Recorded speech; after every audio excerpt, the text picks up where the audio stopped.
And this is Brooks, and you're with me on Sports by Brooks on Fancred, and I'm in Los Angeles live. Talked about it on Twitter today. We're going to be taking comments and questions about the Daryl Morey story, and what a quagmire that story. And leading on Twitter on it, I know exactly what's going on. It's textbook web weaving by the Chinese government, and this is not a conspiracy thing. I'll lay it out to you. And again, if you have questions or comments, you can on button on the screen, and we can bring you up on the screen here on Fancred. It's a unique feature of this show.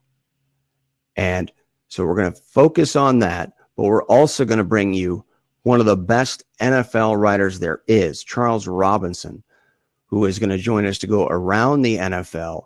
And we're going to hit the hot topics, the hot button stories coming out of what happened yesterday and going into tonight. There's nobody better than Charles Robinson. So we're going to be talking to him later on this hour. And then next hour, at least the top of next hour, we've got a great guest coming up in the context of the Daryl Morey situation. And that is Lance Zierlein from Houston, longtime friend of mine. And Lance has some personal experience in at least in some way, that relates to what's happening right now. Lance is a longtime sports media guy in Houston. And he got involving Yao Ming when Yao Ming was playing in Houston. And the backlash was ugly. And probably, well, it might have been worse in some ways than what's happening to Daryl Morey right now. And you could certainly argue that in the end, this could be a net positive for Daryl Morey personally before it's all over, before everything shakes out. We'll see what happens. But so we'll talk to Lance Zierlein about the Daryl Morey story. There's literally probably no better person out there in the media to talk to down in Houston, covering the. And of course, we'll talk a little bit about the Texans too. That's a part of his expertise. And Deshaun Watson, what's going on with him, the Texans, with a big win over the putrid Falcons yesterday. And the big question being, is Deshaun Watson going to be able to stay healthy? So that's coming up, later on in the show. But I'm really excited about talking about this story, because this is a story where we're going to have information and insight that you're not going to get anywhere else. And again, I keep saying it. You can interact with me on screen. Just click on that fan line button, or you can leave a comment during the show as you watch me lay this thing out. And I'm going to lay it out from start to finish here on Sports by Brooks on Fancred. And I don't want to be too basic, because if you're watching this, you probably have a pretty good damn idea of, in fact, you may be here just for that Daryl Morey story. So, but let's start off by talking about where this all started. It started with a tweet from Houston Rockets general manager Daryl Morey on Friday, late afternoon. All right. And out of that tweet, today, we have the biggest story in the United States and across the world. You could argue this is the biggest story in the world right now, because it has become an absolute international incident. And it's been commented on by multiple presidential candidates, prominent Republicans like Ted Cruz and Marco Rubio. They're all sending out tweets. Marco Rubio sent out like 4 tweets about it today. Ted Cruz has tweeted 3 times about it. Beto O'Rourke has tweeted about it. Julian Castro, Andrew Yang, one of the members of President Obama's staff, Ben Rhodes, a very prominent member of his staff, also tweeting extensively, and other celebrities, right? But what you're not hearing at the moment is NBA personnel, NBA coaches, front office, players tweeting about this. There's some exceptions, but among American players, American NBA personnel, you haven't heard anything, which of course is ironic when you consider Steve Kerr not shy about making political statements, the Golden State Warriors coach, on Twitter and to reporters. He's done it many times, and he can be very, very assertive and acerbic, if you will, in the direction of our current president. Likewise, exactly the same goes for Greg Popovich, but he hasn't said anything about this. And a lot of people are interpreting that as hypocritical. How can you criticize what's happening in the government here, but you don't criticize what's happening over in relation to China and Hong Kong as it interfaces with Daryl Morey's tweet, which I'll get into in a second? I want to point this out at the beginning because it's an important point, because it really dictates a lot of this story, what's happening.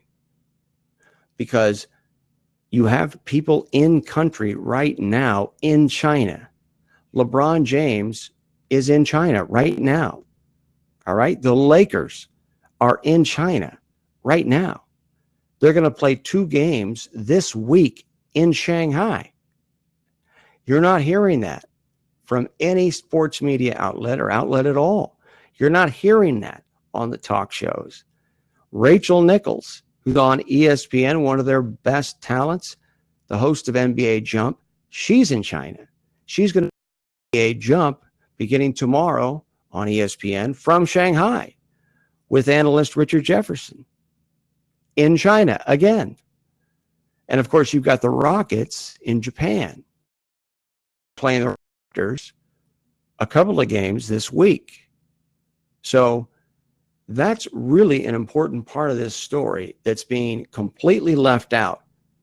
And I think it's not a coincidence that you don't have NBA personnel out there commenting, unless it's an Enes Kanter, who of course is a native of Turkey and has had plenty of experience, personal experience with a tyrannical government of his own, the Turkish government, along with guys who may be European, they may be from outside the United States originally. They're much more likely to weigh in on it. But I think from inside the borders, you're not hearing a peep. And it's not a coincidence. And I wouldn't be surprised if there's been some sort of communication from the league office to at least members of front offices and coaching staffs around the league. And of course, if that happens, that might be communicated. I'm going to check on that. I'm glad I thought of that. I should have thought of it before the show. But there could be some sort of formal communication, in all quiet, if you will, as these NBA exhibition games proceed in China between the Nets and the Lakers. One of the reasons I mention this prominently is, I always, when I'm getting ready for this show in the morning, listen to all the talk shows on sports radio, whether they're selected local shows or they're national shows, ESPN Radio, Fox Sports Radio, SB Nation Radio.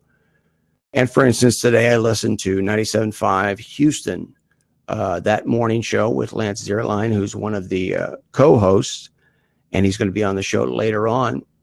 But I hear hosts today talking about this story, and a big part of the narrative I'm hearing from talk show hosts is the hypocrisy of the NBA and the pillaring of guys like LeBron James, who isn't shy about letting people know how he feels about the president on Twitter or in public statements, and many others in the NBA. That's kind of the hallmark of the NBA. It causes it to stand out amongst professional leagues, right? But of course, you're not hearing that right now from LeBron James. And so he is getting criticized, castigated to the nth degree by a lot of hosts. Well, he's in China. He's in China. All right. Now, the fact is that if he's going to say something in China, that might not imperil him, but it could imperil other people. It could have catastrophic consequences for other people. And I think that unto itself underlines, why are we there? Why are we doing business with the Chinese in the first place? So it's one big mess, but I just want to point that out because I think there's a lot of not necessarily misunderstanding. I think people can't wait. Certain talk show hosts who you probably know, are aware of, can't wait to jump on the NBA, can't wait to jump on certain personalities and point out their hypocrisy. And on its face, it certainly looks like that could be justified. But there's more to the story. And of course, you're always going to get more to the story here on Sports by Brooks, on Fancred. But let's start in this story. Actually, you know what? We're going to be having Charles Robinson coming up here in about 5 minutes. So I don't think I necessarily want to jump into this right away. But I do want to point out that this all started on Friday with a tweet from Daryl Morey. It was actually a graphic tweet. It was an image. It was not text. And the graphic read, "Fight for freedom, stand with Hong Kong." That's what the Houston Rockets general manager tweeted on Friday late afternoon. Fight for freedom, stand with Hong Kong. Now, that seems pretty here in the United States, right? Kind of a neat thing. Most Americans, at least sitting on their couch or in the office or in the car, wherever they might be, stand with Hong Kong, so long as, it's not going to imperil us personally. But in the case of Daryl Morey, when he sends something out like that, it takes on a much different meaning than it would if just another general manager did it in the NBA. Because of Yao Ming, a Houston Rocket for 8 seasons beginning in 2002, China is consumed with the Houston Rockets. Not so much as it used to be. The Golden State Warriors have caught the Rockets in popularity, but the Rockets maintain a very prominent presence among followers of pro basketball in China, and pro basketball in the NBA is by far the most popular professional sports league that is watched by the Chinese during the season. 500 million Chinese watch the NBA via streaming, a streaming company called Tencent. That's a Chinese company, right? That company, Tencent, recently cut a $500 million deal over 5 years with the NBA to continue to stream NBA games, Rockets games being a priority. And because of the tweet, Morey, now Tencent has come out, that company in China, and said it's canceling the deal indefinitely. Does that seem like an overreaction to you? It does to me. Even in China. We'll get into that more as we go along. But Daryl Morey, when he tweeted that out, knew that Houston was one of 2 of China's teams, at least in the NBA. And this is a very prominent, significant thing in the country. He knew that. He also knew that the Lakers and the Nets and ESPN were going to be in China this week, and that his Rockets were in Japan at the moment he tweeted it. The Rockets are taking on the Raptors in an exhibition game, 2 exhibition games actually, this week. He knew all those things. And he knew that the response to his tweet would be significant. Well, it certainly turned out that way. And what ended up happening was the Chinese government got wind of this tweet for obvious reasons. Daryl Morey was actually the general manager back in 2006 when Yao Ming was still playing. So obviously he knows Yao Ming very well. Yao Ming, now a very prominent citizen of the People's Republic of China. He is the president of the CBA, the Chinese Basketball Association. And they now have disassociated themselves from the rockets in the aftermath of this tweet by Daryl Morey. So Morey, if he didn't know, should have known that there was going to be an instant firestorm. The irony, of course, here is that China doesn't have Twitter. It's banned by the government. But that didn't stop the government from grabbing onto that tweet and using it to the fullest extent to its advantage. And it certainly achieved that. And I'll get into that later, what the Chinese government was able to do. It was a masterclass in propaganda. But essentially what took place was the tweet by Daryl Morey was grabbed a hold of by the Chinese government. And then it was re-disseminated through China's version of Twitter, the government-sponsored Weibo, W-E-I-B-O. That's the Twitter of China, if you will. And along with disseminating that tweet, the government provided its own message to accompany it. And of course, it came from Daryl Morey of the Rockets. He's identified. And it was a rebuke and a condemnation from the government to the people of China through this massive social media service. That's what took place. Following that, there was a crescendo of cancellations from sponsors, broadcasters, you name it, in China related to professional basketball and the Rockets. But of course, this was all prompted by the government. How do we know this? If you go to my Twitter timeline, you'll see that the original relay of the tweet onto what was eventually the Weibo service in China came from the official government account of not only Weibo, but the government account on Twitter for China, which otherwise doesn't have Twitter because it's been blocked by the government. The government of China condemned Daryl Morey on Twitter from its own account. So it's clear that this tweet in a vacuum would have elicited a lot of reaction, I'm sure, from Chinese Americans. But how much from China? Well, China doesn't have Twitter. How else would it find out? How else would the billion Chinese know what a horrible thing this? Well, they know from the government. Government told them. And the government is the puppet master in this whole situation. That's the key in understanding what's happening right now. This is Sports by Brooks on Fancred. I'm Brooks Melchior here every weekday, Monday through Friday, beginning at noon Eastern time. So, but from a timeline perspective, well, first of all, let's go back. Let's back up a second and let's look at exactly what that tweet was. It was fight for freedom, stand with Hong Kong.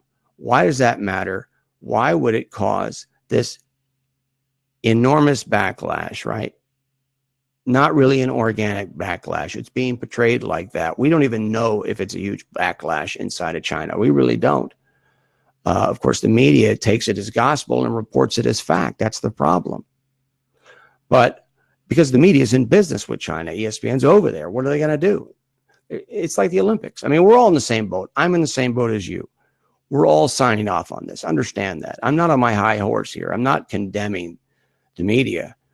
But clearly, this was a government-initiated, sponsored, triggered sort of protest and then embargo way over the top that eventually elicited an apology from an NBA player and the NBA.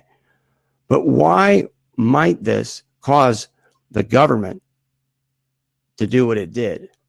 We're going to get into that here in a second after we visit with Charles Robinson, one of the ace reporters for the National Football League and, of course, college football. You know him from college football as well. And there's a lot to talk about. He's an incredible follow, especially on a Sunday on Twitter. I was sitting there looking at his timeline, and he was churning out. How do you do those videos, Charles, so fast? Jesus. Unbelievable, man. I really appreciate you dropping in, man. Thanks. Yeah, absolutely. It's good to be here. It helps to have a lot of TVs in front of you on a Sunday.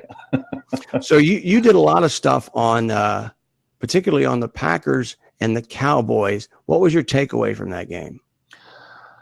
Oh, man. I think Dallas, first off, Matt LaFleur and the Packers. Matt LaFleur has been a lot better for the Green Bay Packers than I think I anticipated.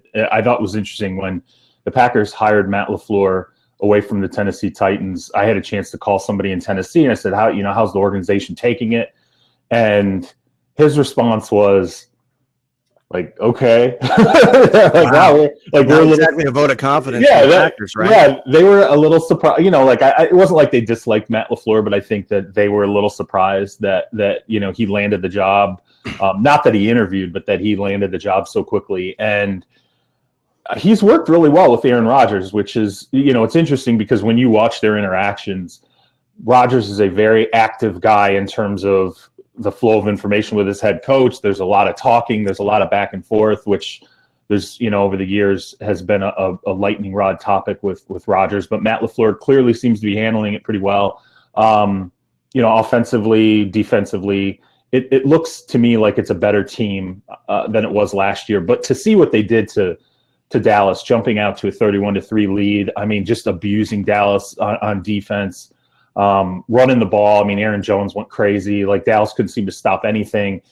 It's a bad sign for the Cowboys because I think there are certain elements of that team that are probably a little bit overrated. I don't think they're very tough as a team right now. And, that October 20 game against Philadelphia, if these last two games weren't a referendum on whether or not this is a legit sort of playoff team or potentially like Super Bowl contender, the October 20 game against Philadelphia is going to be that for sure. What about Aaron Jones? He was turned loose really completely by the Packers for the first time. Could this be a turning point for that Packer offense? Yeah, I mean, look, if they can run the ball, I think as good a quarterback as Aaron Rodgers is, it's like when you look at the Rams. Like, the Rams can throw it 60 times and Jared Goff can rack up 500 yards passing. But I still think in the NFL, even with the wide open passing offenses, teams are great when they're balanced. I mean, if you look at the Carolina Panthers, the way that they win this weekend over Jacksonville, Christian McCaffrey had like a LaDainian Tomlinson-like performance, showing that running backs can still dominate games. And that's a good defense. Jacksonville's a good defense, even without Jalen Ramsey on the field. And to have a running game, you can dictate tempo, you can wear teams down. Go look at Kansas City. They lose in the playoffs last year because the New England Patriots wore them down defensively. And when you got to the end of that game, there was just no way the Kansas City Chiefs were going to be able to stop the Patriots because the Patriots just pounded the living hell out of them. So I think that's good for Green Bay to have this option of this ground game and to be able to balance it out and not put everything on Aaron Rodgers.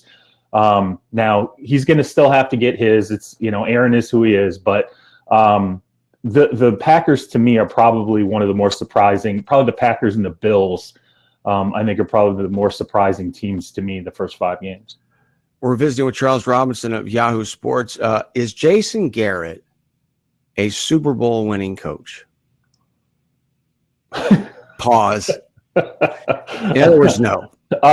Is he a guy that's going to hold his team back? Because it's looking more and more like that.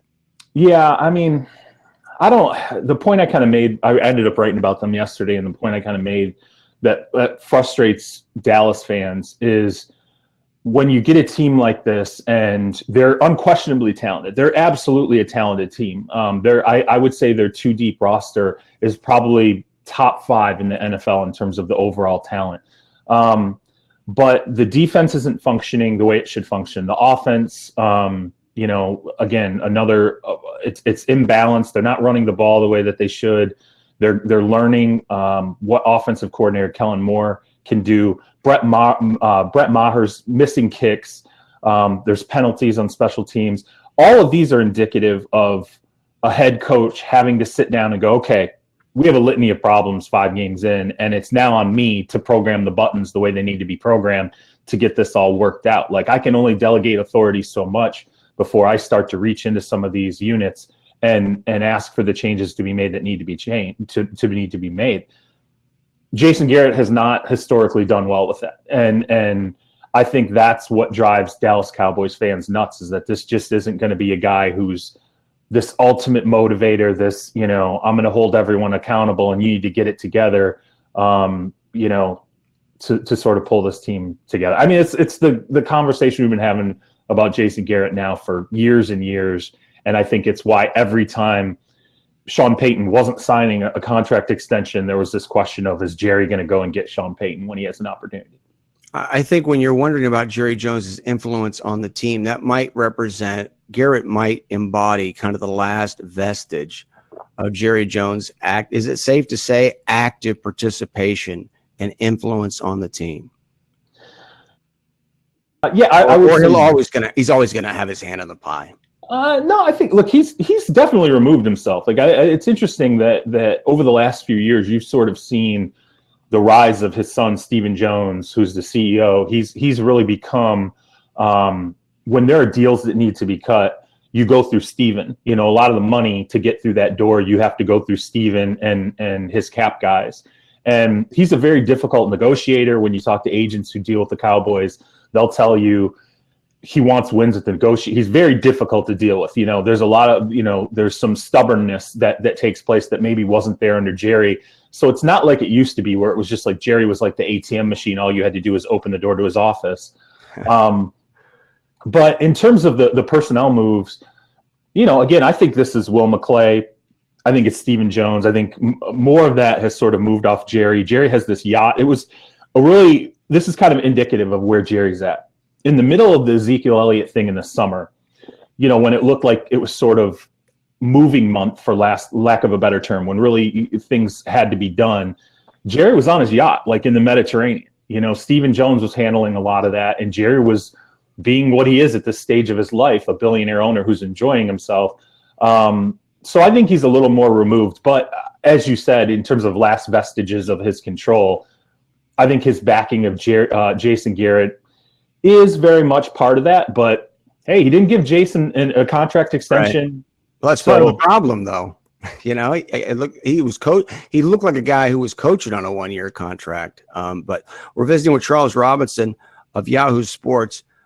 Speaking of billionaire owners, and by the way, Dan Snyder has an IMAX theater on his yacht. Did you know that? It's a one of a kind. It was built in Holland, and IMAX, great. But yeah, we all saw the scene. I think you might have posted it, of his motorcade leaving the stadium last night. And we get the news Jay Gruden is out. And so some people are bandying about Sean McVay's name. Of course, he's got the connection. Exactly. That's why I'm asking you. That's why you're here. What's the story with that opening? No, look, Sean McVay, to understand where this Redskins job is going to go, you have to sort of understand the ecosystem that is the Redskins. And the ecosystem is unchanged the last few years. It's Dan Snyder, obviously, at the top. He's operating through Bruce Allen, who is effectively the general manager there.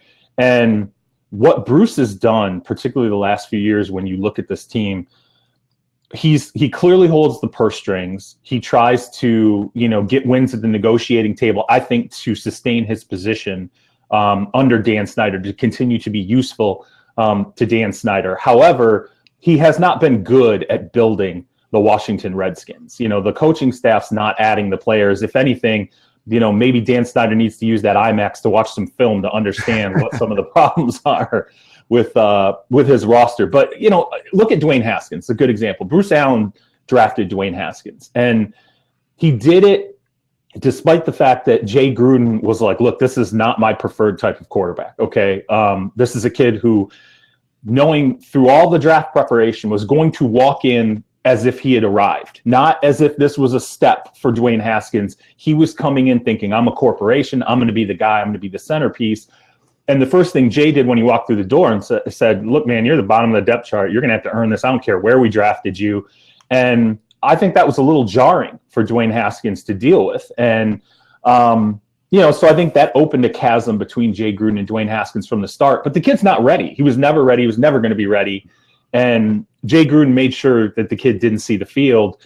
These are all things that are happening on a granular level at the coaching, level. But then you have ownership and you have Bruce Allen, who have a completely different set of ideas. So any coach that's looking at this is going to sit there and go, Well, the owners you've got Bruce Allen there, so I can't go there because Bruce Allen's there. Ownership's going to be involved. Bruce Allen's going to be involved. I'm not going to have the same type of, if you're Sean McVay, you have an extremely filthy rich owner who doesn't get involved in football operations. You get to do what you want to do. You have a general manager in Les Snead who's pliable to the things that you want to do, how you want to build the roster. Look, the Redskins flat out are not an attractive job. It's not an attractive job largely because of Dan Snyder and Bruce Allen. That's a reality. Visiting with Charles Robinson of Yahoo Sports. I love asking you these questions because you've read these situations and covered them so many times behind the scenes in your sourcing. But what about Jalen Ramsey? I'm sure you're aware of the photo with Deshaun Watson. I mean, what's your read on that situation? Unbelievable. What an amazing story. I love it. Awesome. I mean, he wants out. There's no other way. His problem is that he has an owner who just says, look, I'm not going to let you go. But he threw Coughlin under the bus. Does that mean that Coughlin's days are numbered? Or I think the interesting thing about the Jacksonville Jaguars, and I said this about a week ago when we were talking on the podcast, it's going to be a one or the other situation with Jalen Ramsey. He can't get along with Tom Coughlin. Okay, he can't get along with Doug Marrone. I think it's pretty clear that if those guys are gone, so let's say the season ends, and there's a clean out in terms of the administrative structure, the front office, and then also the coaching staff. I think Jalen Ramsey then reassesses whether he wants out of Jacksonville. But he feels like these guys don't respect him. He feels like, whatever's going on inside his head, he feels like it has gotten to a very personal issue between himself and Tom Coughlin. And, if those guys end up being, broomed out the door at the end of the season, then all of a sudden, I think maybe that dynamic changes a little bit. But, all these teams thought that they were on the rails to sort of get a deal done for Jalen Ramsey. I think Tom Coughlin was okay, dealing Jalen Ramsey. And then Shad Khan stepped in and said, wait a minute, I don't want to deal this guy. I want to extend him. And if we're going to deal him, you better blow me away with the offer. And, when I talked to the teams that were talking to Jacksonville, they all said the same thing. Straight up, ownership got involved and the dynamic completely changed. It turns out we've been negotiating with a front office that really doesn't have the power to negotiate in an effective way because of the owner. What does that tell you? It tells you the owner's in control of things. And right now, that front office and coaching staff has to be on somewhat shaky ground because the player who they were okay dealing, the owner said no. And that player has said, I don't want to be here as long as these guys are here.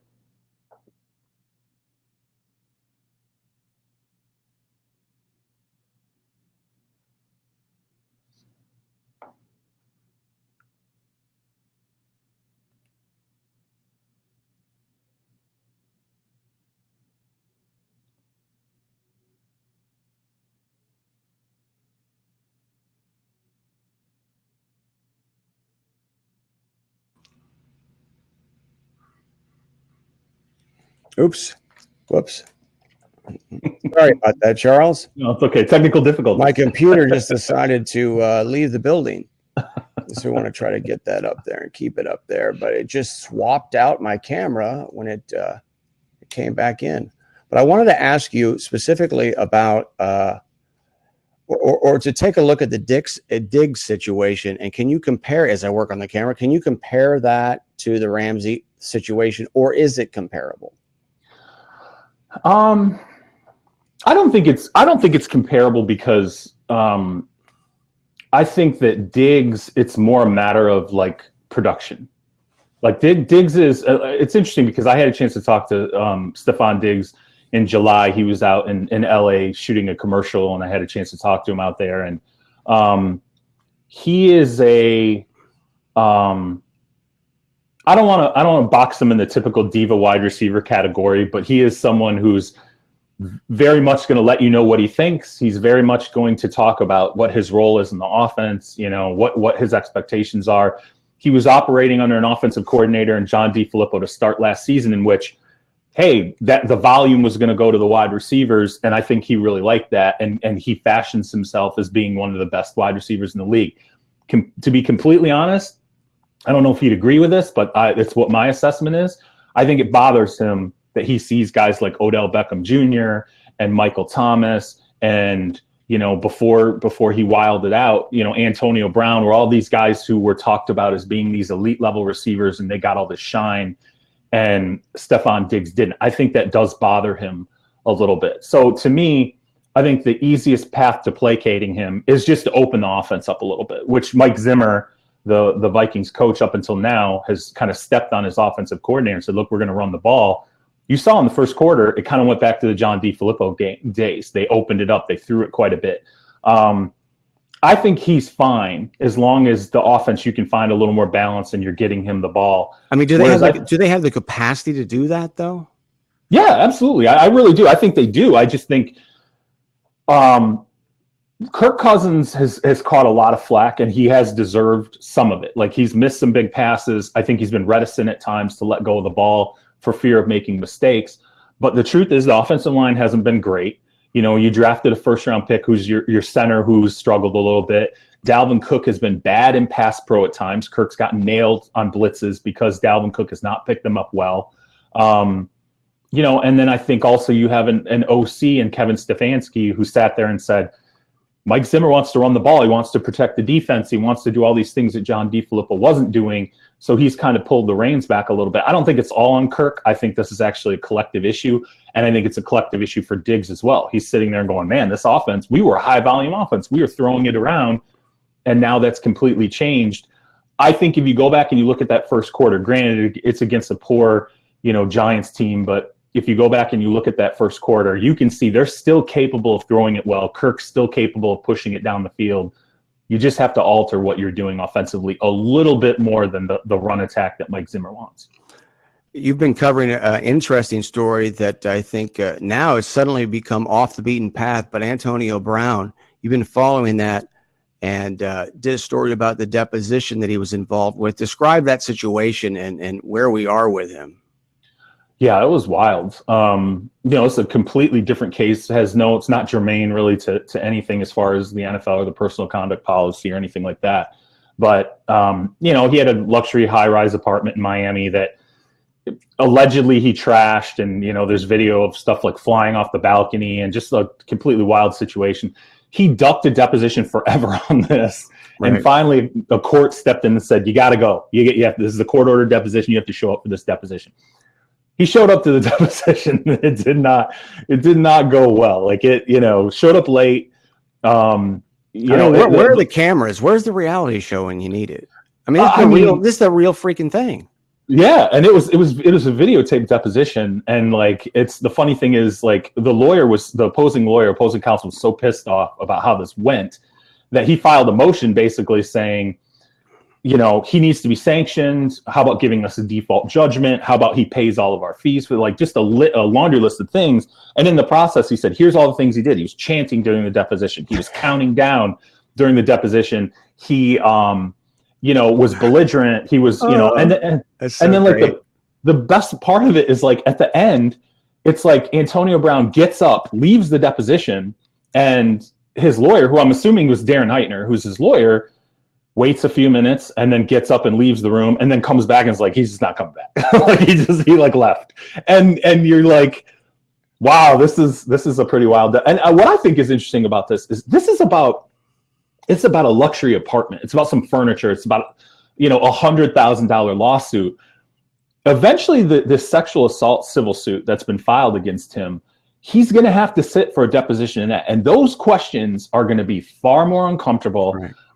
That entire situation to me is far more explosive really than this entire furniture, lawsuit. And if I'm the lawyers for Brittany Taylor and I'm sitting there and I'm looking at how this deposition went down, I think you have to instantaneously start to plan and prepare for this and maybe even ask the court ahead of this, do we need a special master? Do we need somebody sitting in on this to make sure the proceedings go the way that they should go? Because the defendant has shown in the past that he does not take depositions well. I think one of the elephants in the room, a question that I haven't heard anybody answer or even try to attempt to answer is Drew Rosenhaus and his relationship with Antonio Brown. And perhaps there's some money on the table. Perhaps they're going to get money out of the Raiders. They're going to get money out of the Patriots. And it might be driving Rosenhaus. But Why is Rosenhaus still seemingly all in with him?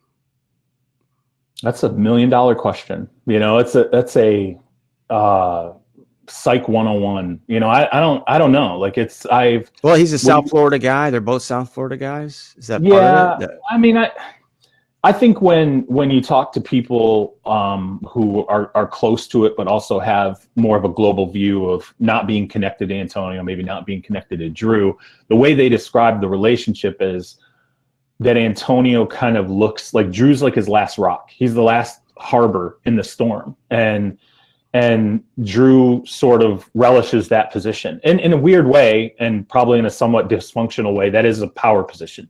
There's something powerful about being this guy who some players look at you as almost like a father figure, right. And he's found that with some, Gronkowski. Rob Gronkowski is another guy who kind of looks at Drew as sort of like being, despite the fact that he has a strong familial structure, he looks at Drew as someone who's really helped guide him at times in his life. And I don't know if that's part of it. Let me put it to you this way. In a cynical view, if this is the way you want to look at it, Drew Rosenhaus has been in front of a lot of cameras because of Antonio Brown, a lot of cameras. And it's almost similar to when, Terrell Owens was his client. It brought a lot of cameras to Drew Rosenhaus, and that gave Drew Rosenhaus the opportunity to say, look at me. I'm out here fighting for this guy. I'm on ESPN fighting for this guy. I'm walking into the courthouse. I'm walking into the depositions. I'm doing all these. I am there for my guys. And that's a heck of a recruiting tool. Yeah, this is an unbelievable case study, potentially. Well, Charles, tell us about your podcast.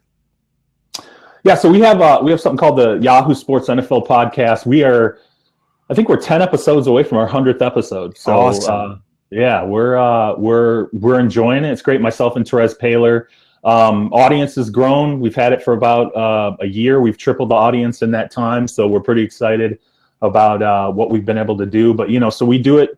What we do is we stay up late on Sunday nights. We recap all the games. We call it the Sunday night freestyle. So about, midnight, 1 a.m, we go over all the games.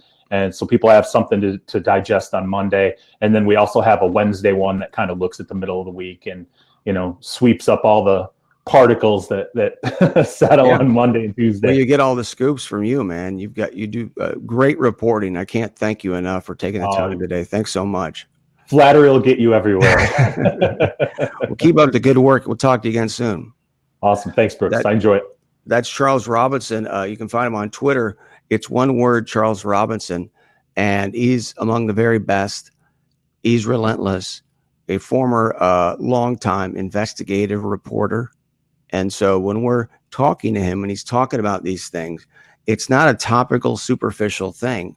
There's no guesswork here. We're getting some amazing insight.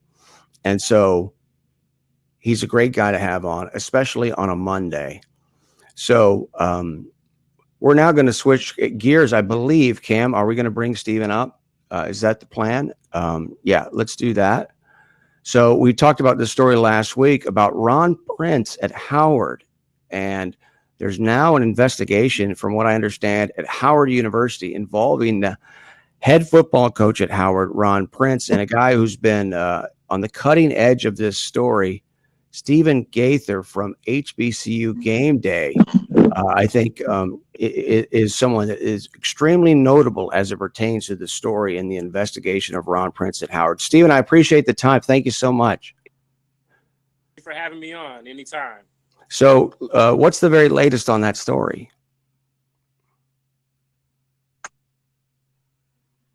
Yeah, so last Wednesday, I think it was, we broke the story that some of the parents of the student athletes at Howard University, where Ron Prince is in his first year, have been making a lot of complaints on social media about Coach Prince, about some of his tactics, some of his verbiage, and things like that. I was talking to some of the parents last week, and they told me they actually sent a letter to the university in regards to the university, as well as the NCAA, the Mid-Eastern Athletic Conference as well, trying to figure out, what was going on. And that has been sent on September 5th, and they hadn't heard anything back. So I put out our story on last Wednesday, and the response was pretty immediate. They said that, they'd take it serious and that they were looking into it. So it didn't seem like there was an investigation going on at that point, but at least now there is.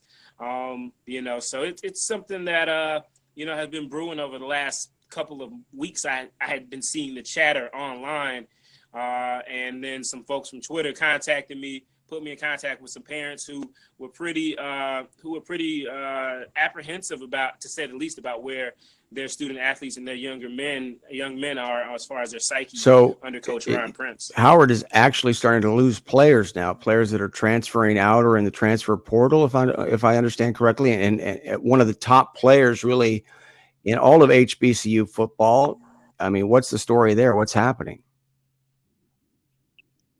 Yeah, so right before I dropped the story on Wednesday, on Tuesday, Kalen Newton, who's the younger brother of Cam Newton, he's the guy who led Howard to their big win over UNLV a couple years ago, one of the biggest upset in college sports ever.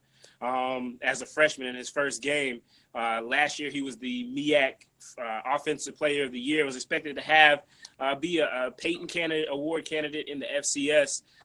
Had been off to kind of a slow start under Coach Prince. He was under Coach Mike London his first couple years in their high-powered offense. Things were starting slow, and then Thursday, there started to be some rumblings that maybe he wasn't going to be at Howard, or he would be stepping away from the team. Friday, the report came out, and then Tuesday, he confirmed it. I think ESPN did some articles after hours talking to Kalen about his future. And talking to Cecil Newton, of course, the father of Kalen. He spoke very glowingly of the athletic director as well as the president of the school. He wouldn't say much about Ryan Prince. Talking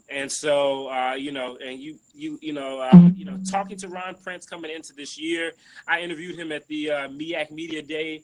I felt, okay, this might be a guy who's able to handle that Howard program and take it to the next level. Howard is one of those schools that it's probably one of the most visible HBCUs. It's in Washington, D.C. They don't really have a history of winning. They don't really have a history of winning football too much here and there. But, Kalen Newton and Mike London injected some life into this program 2 years ago when they beat UNLV.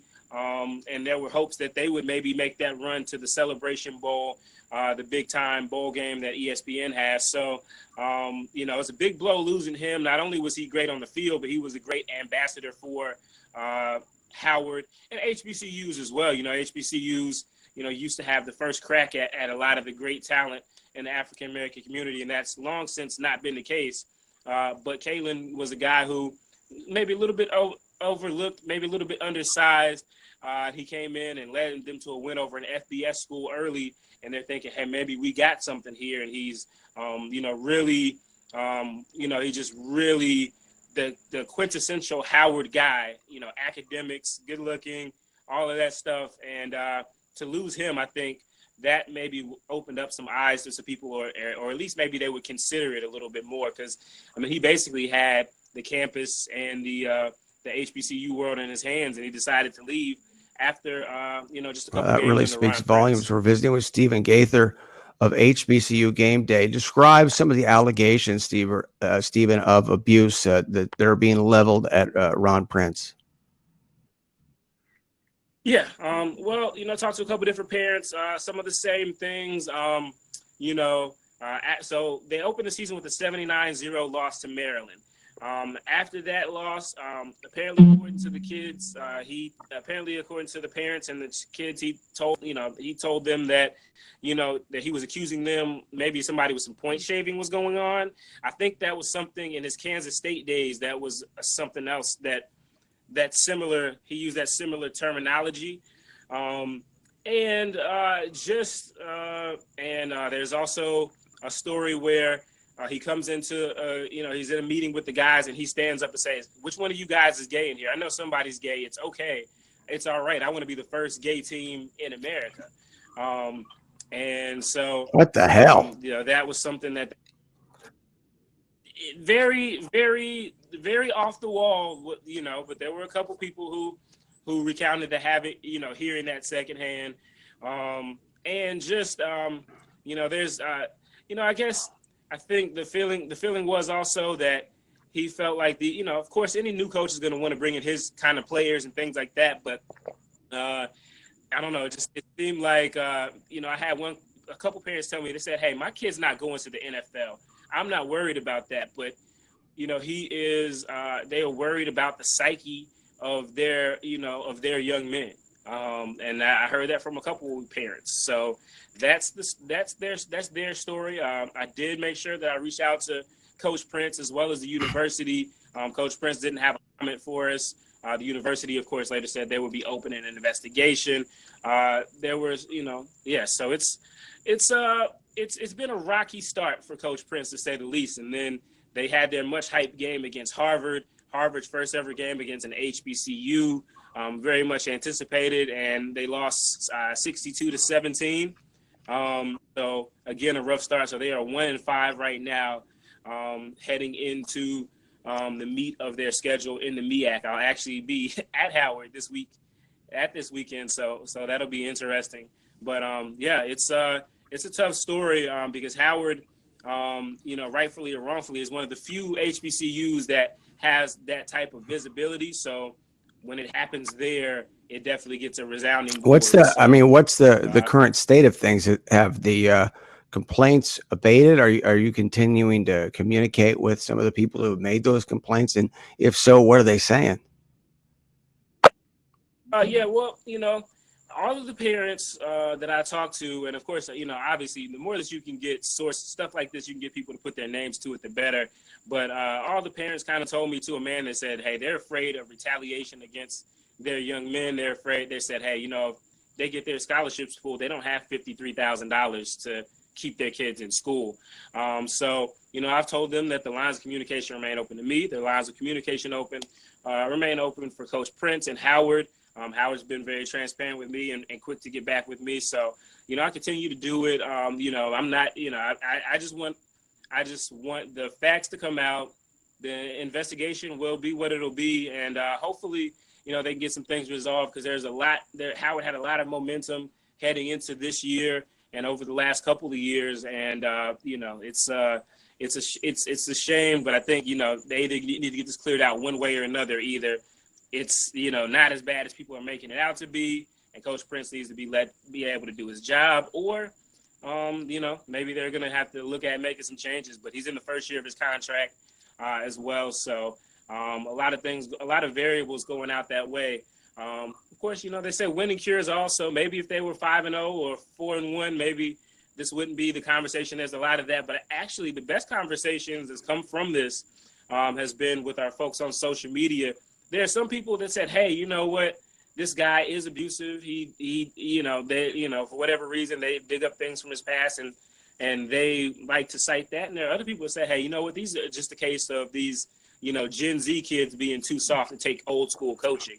So, it's interesting how people will look at it from either way. Well, those are really, I've never heard some of the things that are described that Ron Prince allegedly has been doing. So, there's a lot of smoke there. You just wonder exactly how much there is. And I think the biggest tell, if there is one, is Newton leaving, as you described him as a consummate Howard man. And as you're telling me these stories, it really is, for these individual young men, really kind of a tragic situation, because these are some of the best days of their lives. And as you said, with the program, it's gotten going. And that's not something that necessarily happens at a lot of HBCUs. You have a lot of dry periods. So to finally have a little bit of momentum, something to build on, and then to have what is a catastrophe on the field. There's no mistake about it. To lose 79-0 to Maryland, to give up 62 points to Harvard. To me, what you're telling me, having covered the sport for many years, been around these players, is nothing short of tragic for these individuals, and hopefully, there's going to be a resolution. What are last thing for you? What are the prospects of Newton? Where do you think he could end up? So the thing with Newton, he is a, if he wasn't as bow-legged as he is, he might be as tall as his brother. He's only 6 feet tall, but he's very bow-legged, and I think that's probably something that ran maybe FBS teams away from him. I could see him going to a good FBS team that's in need of a quarterback who's athletic and can make some plays.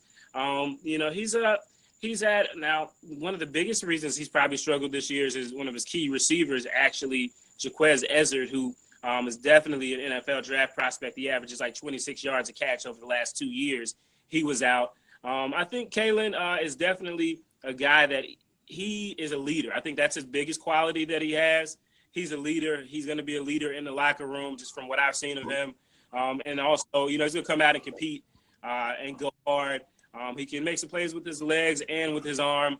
He did turn the ball over quite a bit in their offense. It was kind of fling it, run and gun, but definitely think he can show up on an FCS roster somewhere and make some noise and make a contribution. He's got 2 years to go, with the new redshirt rules. So, we'll see what happens. And I think he's going to graduate this spring. So that would make him, I believe, eligible immediately to be at another FCS school. Definitely a guy to follow.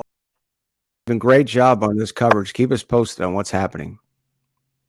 Definitely will. Appreciate you for having me on, for sure. That's Stephen Gaither of HBCU Game Day, hbcugameday.com, and you can get him on Twitter at HBCU Game Day, and it's a great follow. And one of the big keys to this story in the report of the abuse allegations against Ron Prince was indeed a particular letter that was published as part of the initial coverage by Stephen. It really broke this thing open and got my attention, got a lot of people's attention, including ESPN, and I think has finally led to a formal investigation of some sort, very hush-hush. But some of the things in there is he related to us, Ron Prince soliciting players to tell him if they're gay or not, in this group setting in a locker room, and accusing players of point shaving after the 79-0 loss to Maryland. I mean, it's downright bizarre. And of course, the biggest key to that whole conversation I just had with Stephen was him citing the scholarship and Ron Prince holding that over the player's head, threatening them with losing their scholarship. And I think that's where a lot of the abuse comes in, because Prince would make them do things, apparently, where they have to get up at 3 a.m. to do whatever, train, or the pretense to get up at 3 a.m. Just ridiculous stuff that's abusive. And of course, Ron Prince doesn't exactly have what one might call a decorated background. I mean, his only other stint as a head coach was at Kansas State, and that was a disaster.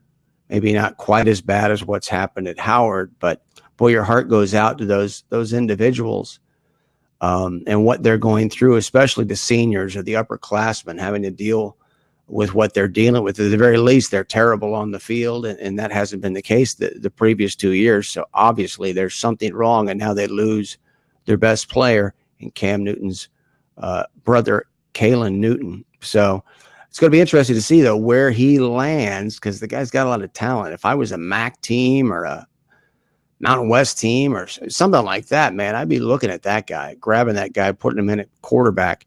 Coming up, we're going to talk to Lance Zierlein in Houston about this ongoing story about Daryl Morey, the general manager of the Rockets. And I really haven't gotten a chance to go in depth, but we're going to be focusing on that from here on out. So if you're joining us here on Fancred and you want to comment or you got a question about this story, we've got you covered.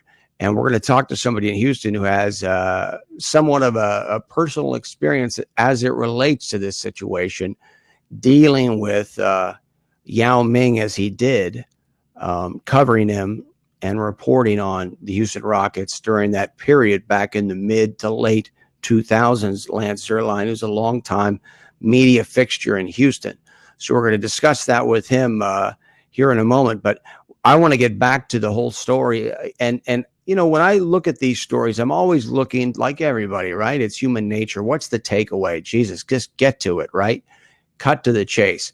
At the end of the day, what does all this mean?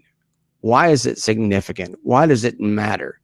And I think for a lot of people in their mind, they say to themselves, well, this is all about the people of Hong Kong. It's all about we should be sticking up for them or not. How much of a priority is that in my life? I'm never really going to care much about Hong Kong. So why are we going on and on about this? Why is this that big of a deal as it relates to Hong Kong? Well, I think that is the initial flashpoint, right? That sucks you into the story. But ultimately, the story centers on China and our relationship with China, an ongoing relationship that dates back to the Olympic Games, at least in terms of formalizing our relationship with China, right?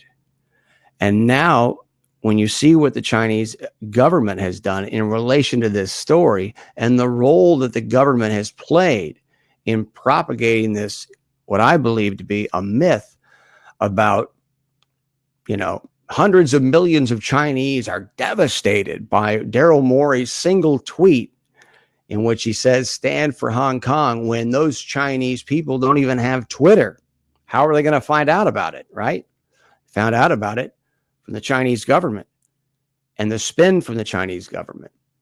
And suddenly now we've got the NBA apologizing, James Harden of the Rockets apologizing on video, right? The takeaway here is the Chinese government suppresses 1 billion people, cuts the internet off to large swaths of the territory of the country to control the people of the country, right? This is all about a despotic regime running things in that country.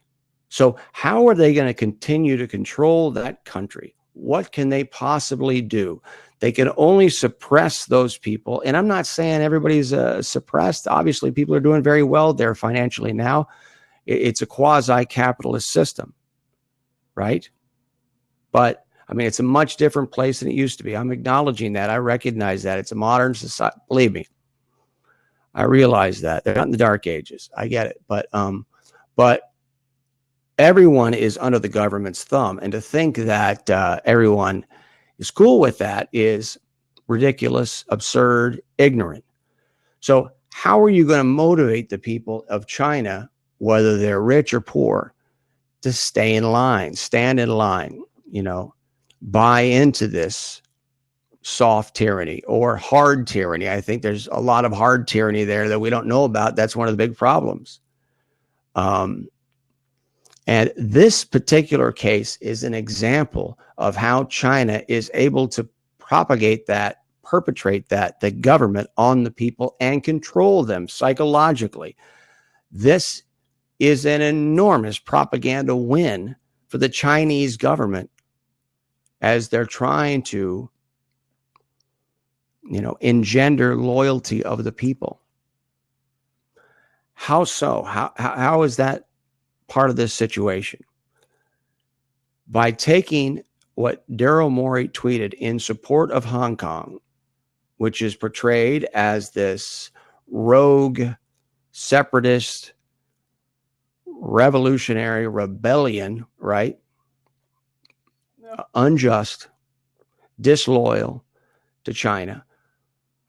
You already have that pretense. Now you've got Daryl Morey of the popular Houston Rockets tweeting support of that breakaway group of people in Hong Kong who threaten the security of the country, right? By grabbing that tweet and demonizing Morey and the Houston Rockets, which is a very, very popular thing in China. One of the two most popular teams in all of China that people follow. 500 million people watch those games in the NBA and of the Rockets every single NBA season. So it's a very popular, very positive thing. It's associated with Yao Ming. arguably the biggest celebrity in China, at least as far as we know, right? So it's a big deal. But to take someone from that organization, from that context, and then grab him and throw him out in front of the people and say, look, there's a traitor. There's a guy who supports the enemy, right? And then have the people who that guy works for and who are ever present, that is the NBA and guys like James Harden, right? They're part of this whole situation. To take those individuals and have them apologize for what Daryl Morey did to the people of China. And James Harden does it on video, acknowledging that to say fight for freedom, stand with Hong Kong is wrong. We apologize. And then the Chinese government turns that around and shows everybody, see, everything we've been telling you, doing to you, you know, we're just looking out for you. This proves it. Look at the Americans over there. They're saying we're right. They're agreeing with us, right? That's a huge propaganda win for the Chinese government as they look to continue to consolidate their power inside the borders of the country. That's how you control people. You do it in two ways. You do it in one way. Now think about North Korea. Here's another example. This is probably a better example. If you're the leader of North Korea, Kim Jong-un, how do you control the people? I mean, you can only beat them down so much, right? Well, in his particular case, it's called gift politics, where he just pays off everybody who serves under him in the government. He pays them off, right? But how do you control the rest of the people? Tens of millions of people. You do it by creating external threats, right? The perception of an external threat. What do you think Daryl Morey represents? Right? Stand with Hong Kong. The people of Hong Kong were the separatists. They're the enemy. But in the case of North Korea, the saber rattling that goes on by Kim Jong-un, right? And the missile tests, you know, all the things that he's doing that are provocative, they're all designed to get a response from the United States and from Japan. And in doing so, the people of North Korea are informed of that response. And of course, that's the enemy. That's the threat. And you need the great leader to protect you. Of course, the entire reason we're getting this communication from the United States or Japan or wherever South Korea is that Kim Jong-un, you know, has been firing off missiles as a test. Of course, he's not telling anybody in North Korea that. He just comes back with, you know, the rhetoric of the president of the United States saying, stop that, right? That's how you control people. You create these fake external existential threats. So let's bring up Lance Zierlein now from Houston. An honor and a pleasure to talk to one of the fixtures of Houston media. And he is a morning host on 97.5, The Game in Houston. Hey, I can't thank you enough, Lance. Thanks a lot for taking the time. Yeah, thanks for having me. So got a chance to watch your morning show today on Twitch. I really enjoyed it, and I wanted to get some of your insight before I had you on about the Houston Rockets situation. First of all, what's been the response in Houston about what's happened? Well, I can only gauge from 1.5 days on Twitter and then the show this morning, but I think most of the people here understand what's at stake for the owner, but at the same time, they're probably in Daryl Morey's corner. And so I think what's seen is, as you know from talking about this is kind of a layered story narrative. So I think what's interesting right now is people are parsing through how the NBA is going to deal with this, how the star players, LeBron James and most James, obviously, how they're going to deal with this. Will they bounce back? Will they truly to human rights, or is this going to be their money? And as we find out with most things, it's, I mean, you can be into whatever causes you are. Number one cause that is undefeated, it seems like, is money. And so I think there are a lot of people now who are behind Daryl Morey. They probably understand that maybe he should slow down some of the tweeting that he does because he's very active on social media. But at the same time, I don't think he's anything wrong with Daryl speaking out. We just know that there are some financial consequences for the NBA and most notably for the Houston Rockets.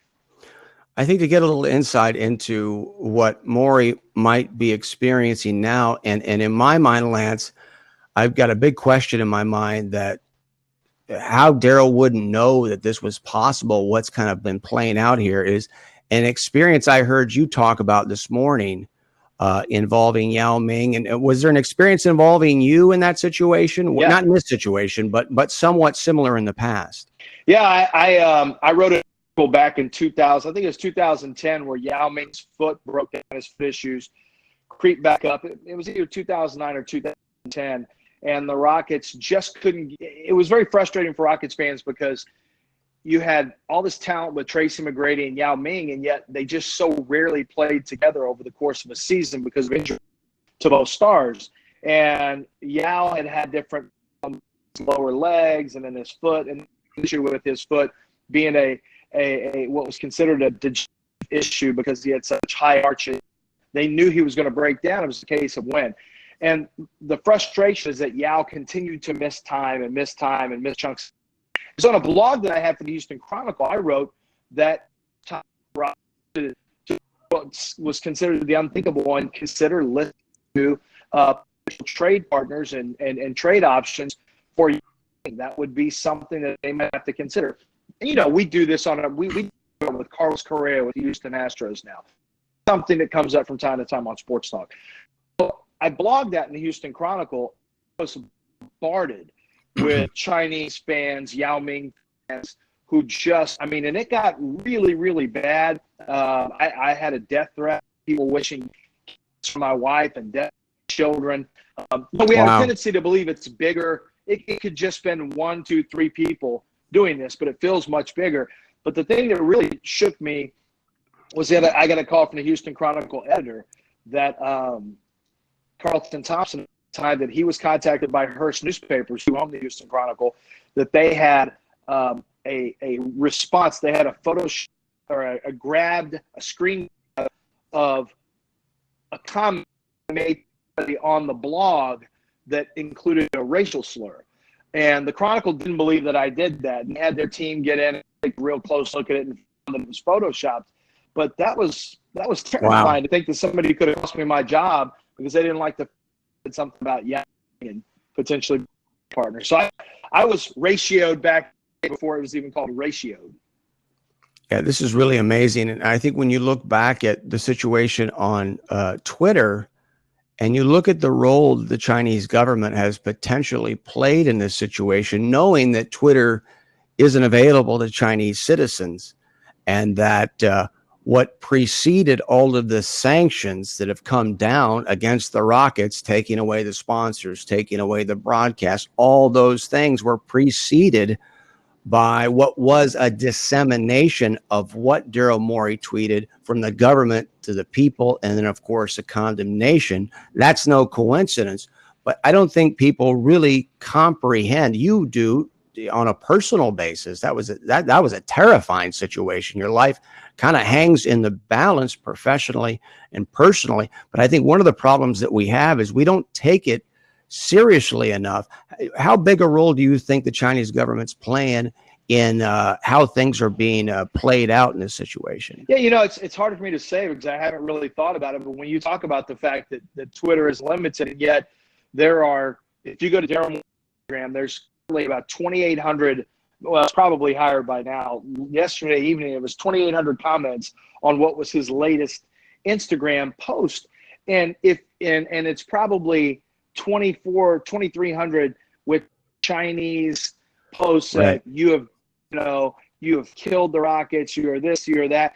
it makes you, there is a flooding of the senses. It's a sensory overload that really makes you feel like it's the enormity of the situation, but then you don't know if that's actually what it really is. You don't know if it's actually all the Chinese government may be leaning heavily on the businesses as well to sever ties with the Houston Rockets, to lean heavily on the Houston Rockets, because we know, Brooks, and you definitely know this, it's money. I mean, money, the threat of losing money is what causes people to change, make changes, avoid changes.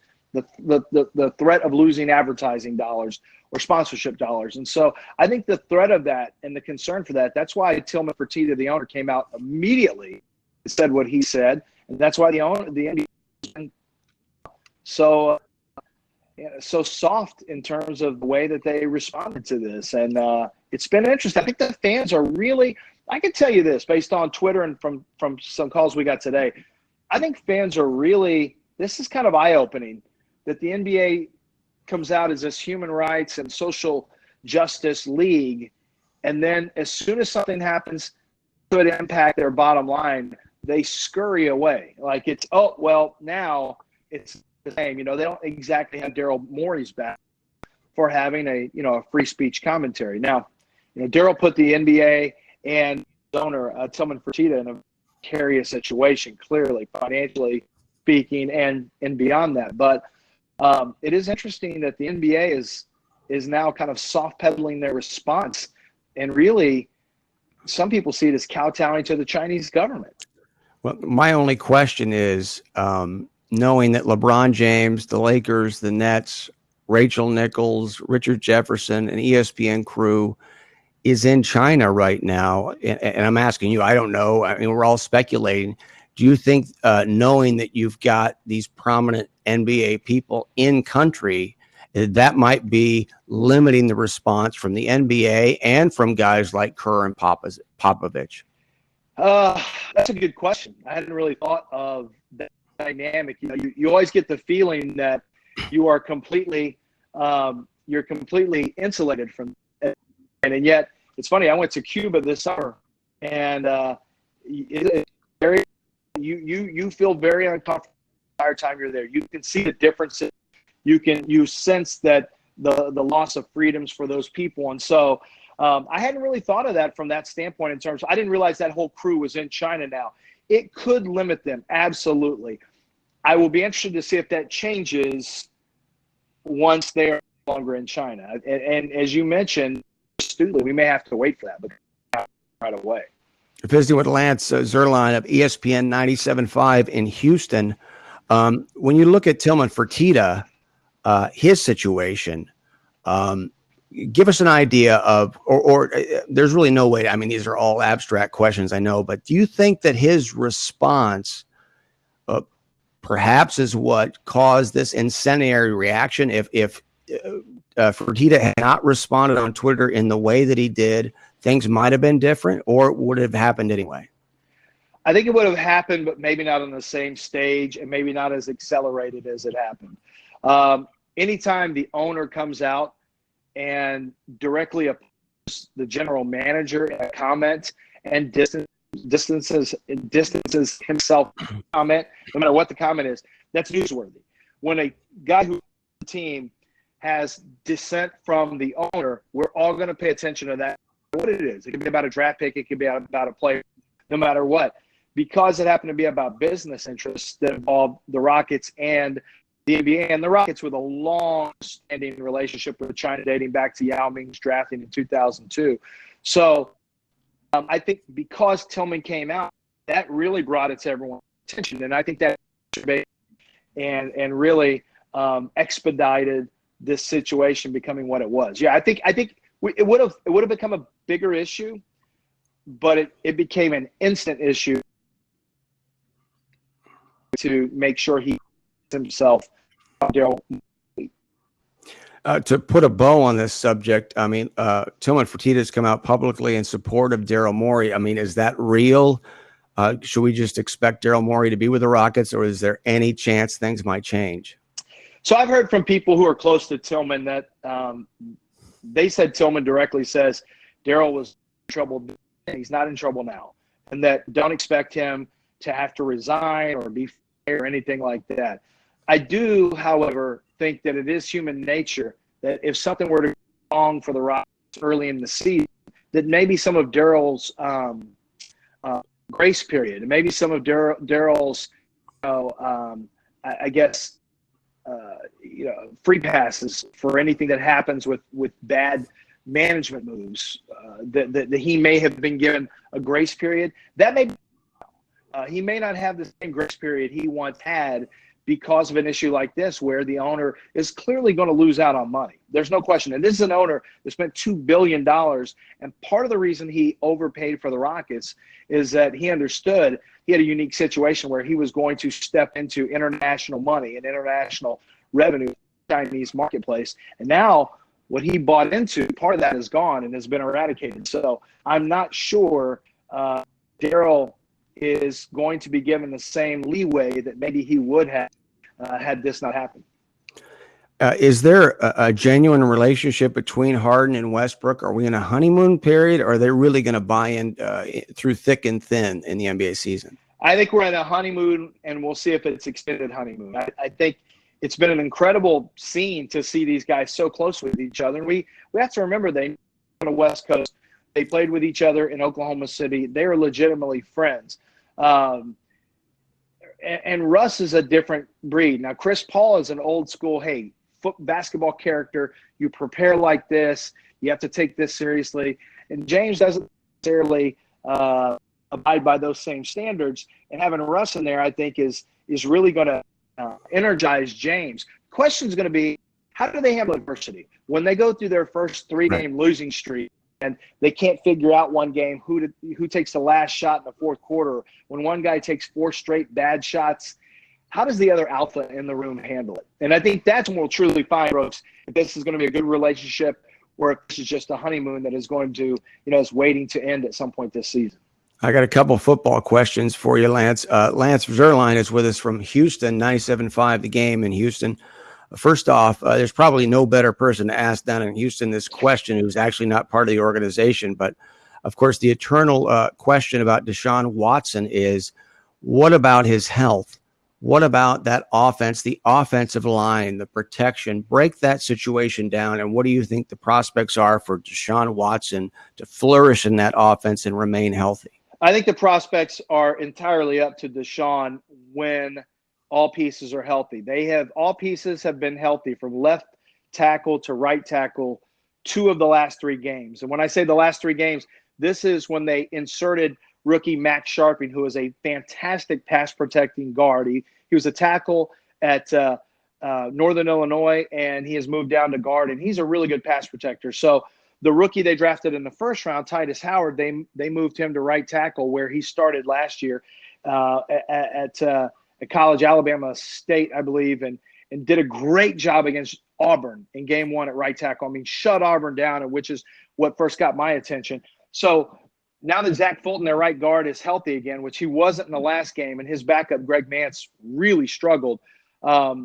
They had no sacks yesterday, and Deshaun didn't hang on to the ball forever. He got rid of it quickly. Deshaun's health is going to primarily be directly related to how he perceives the passing game should be going and how Bill O'Brien handles it. If they get the ball out and it's quick passing game, he gets into a rhythm, the ball comes out, he's not going to get hit.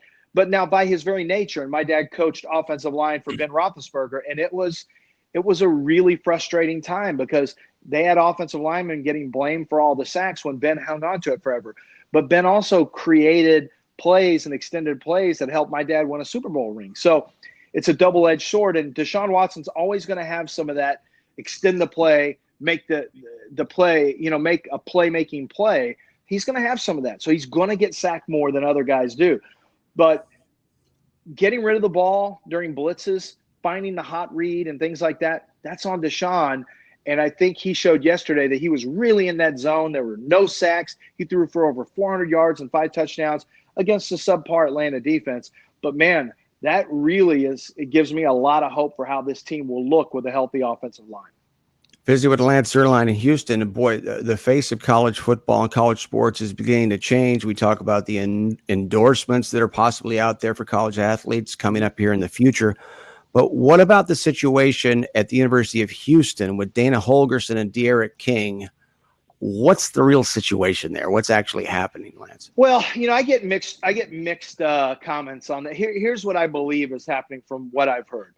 Dana Holgorsen would love for – I don't think he was real happy with how the last coaching regime handled red shirts, just burning red shirts when it wasn't necessary, instead of allowing guys to maintain their eligibility, get better, get through school.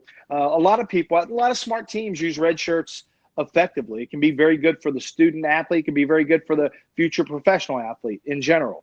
I think he wished he were going to have some of those guys stay back and be part of his program. And I think De'Aaron King was part of those plans. Say, hey, you know what? We'd love to. They've got 9 guys from Division I teams, 2 from UCLA, 1 from Alabama, 1 from TCU, like some good players who are transferring in next year from the portal. And they will be eligible next year. I think this is an opportunity, Dana looked at it as such, for De'Aaron King to come back and compete with those guys and win at a high level. And the same thing with the other players who have who said, we're going to use our red shirt. Now, it's a loophole. I've never seen a team take advantage of it like this, Brooks, where you say, hey, let's hit reset and let's pull you guys into the next. I've never seen this groundbreaking thing. Yeah. I've never seen it happen before. And I don't know that he wants to do it on a normal basis, but I think he looks at some talented guys and says, you know what? We would love to have those guys with all those transfers coming in. And I'm curious to see if the NCAA jumps up and says, whoa, we're closing this one up. You can't take red shirts to hit reset on a guy's career. But I don't know how you legislate against that. I think Dana just found a hole and is exploiting it for this year. So you're saying he's not leaving? De'Aaron King says emphatically, I am not leaving. His dad said the opposite. De'Aaron King came out and said, I am not leaving. I'm going to be part of the school. I am not leaving. There's no reason for him to come out and say that. Now, here's the part that no one talks about. If the quarterback who's in there now, who's more of a pocket passer type, if Clayton Tune ends up outperforming De'Aaron King and performs at a high level on this offense, De'Aaron King is not a lock to get his quarterback job back next year. It will be a legitimate competition. So that is kind of the wild card in the whole situation. De'Aaron can say whatever he wants, but if the kid Clayton Tune, who's the new quarterback, really goes off as a passer, De'Aaron King may decide that if he wants to still be a quarterback, he needs to go to another school. So I think that still bears watching. I don't think the final answer has really been etched in stone yet, no matter what any of the parties say. Does Texas A&M have any chance to keep it close against Alabama? I just don't think so. They don't have the firepower offensively. Kellen Mond hasn't been consistent enough, and the Aggie running game has been a disappointment with some of the running backs that have been injured and are out for the year. So I think Alabama's offense could end up having some problems with the Aggies' defense. They've done a nice job, but the Aggies offensively just haven't shown the firepower to stay with Alabama if they get behind 2 touchdowns. I don't think they can hang with them in catch-up mode. Thanks so much, Lance. This is awesome, man. I really, really appreciate it. Great stuff. You got it, Brooks. That's Lance Zierlein in Houston. He's with ESPN 97.5, The Game. And like I said before, he has personal experience in dealing with a similar situation, perhaps to what Daryl Morey may be going through right now. Maybe not on the scale that we're seeing, but hopefully what we brought to you today, and man, we didn't get into it all that much. We may have to revisit because this story is an ongoing story and will continue tomorrow.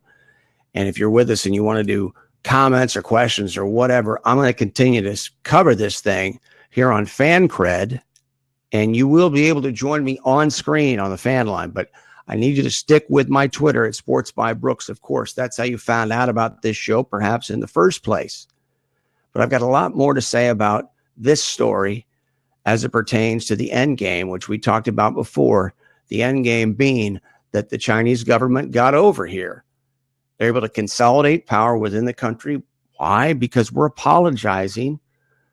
We're apologizing for Hong Kong to fight for freedom and that we should all stand with Hong Kong. And now we're apologizing on video with James Harden, and they throw that out to the people. That's how you get people to obey when they are suppressed or when they have doubts, especially. Well, the whole key is consider the source, consider the context. And it really makes me wonder It's not an if, but a when. And this is something that we'll never probably find out directly, or be very quiet. Or why would you find out? That all of a sudden those sponsors come back and those broadcasts come back, right? Because to me, it's absolutely impossible to believe that the Rockets are just going to be wiped off the map as they are right now. I mean, I was reading some reports in which all the Rockets merchandise online on these Chinese websites had been taken off the web, wiped clean. You know, this is more of a statement that's being made right now of obedience to the people to a certain extent. But of course, the tragic part of it is it's aligned with us here in the United States. And you heard Lance talk about it, and I brought it up when you talk about the lack of response and the perceived hypocrisy of the NBA. It may be that's what it is, that the NBA, it's a bunch of hypocrites. But if you think about it, you're going to come out and criticize your own league, right? You're going to come out and support what Daryl Morey is doing right now, which is in direct conflict with China, knowing you've got NBA people over there. And of course, the NBA is over there permanently. Again, underlines, and I said this a week ago, maybe we shouldn't be over there. Maybe, right? You also heard Lance talk about Tillman Fertitta, who is a restaurateur. When he bought into the Rockets for $2 billion, who pays $2 billion for the Houston Rockets? A guy that wants to get into international markets, wants that gateway. And that's a big part of this. And that probably is why he had that knee-jerk reaction, disavowing Daryl Morey. I mean, that I think that's the thing to leave you with today. Think about, and the other part of this story, first of all, leave you with Tillman Fertitta condemning Daryl Morey for saying, fight for freedom, stand with Hong Kong, right? Really? That's where you get, and Lance was talking about it, the money part of this thing, which is part of it. But I think the people being over there, the NBA people, also is part of it. Their safety, their well-being. And the other thing that's been left out here, as Daryl Morey has been hailed to a certain extent as this heroic figure, there certainly is an element of irresponsibility here, I think, that must be placed on him, because at the very least, he knows the footprint that the Rockets have in China. He knows that there's going to be NBA people over there now as we speak, and his own team is in Asia and Japan. And so if he's going to tweet this thing out, that's not irresponsible, knowing the nature of the Chinese government and what they're capable of doing. As if, could he really be that naive? I don't know. It just, it's something that kind of makes you wonder about where his mind is right now. Is it really something where he wants to stay in Houston, or maybe because, of course, Houston's with Yao Ming's always going to be associated with China, no matter what the Chinese do, right? So, and so far, Yao Ming has disavowed the Rockets as well. So, but there's a lot more layers to this. This is a big story when you talk about presidential candidates and some of the top Senate Republicans speaking out on this issue. So remember what I'm telling you, though, that you've got NBA people over there right now, and that's probably governing the lack of response as you hear these populists, right? These people screaming and yelling about the NBA and Charlotte, and they won't put a game there, but they'll do business with right? Just remember what you got from here, that you got the straight story and the straight scoop, and we're going to be back with similar kind of stuff, similar kind of insight, deep dive, but concise and coherent, and we're going to own that story, and you're going to be there with us right here as I am every day from noon Eastern time on Fancred. And for our producer in Boston, Cam Smith, this is Brooks Melchior. I'm in Los Angeles saying so long. This has been Sports by Brooks on Fancred.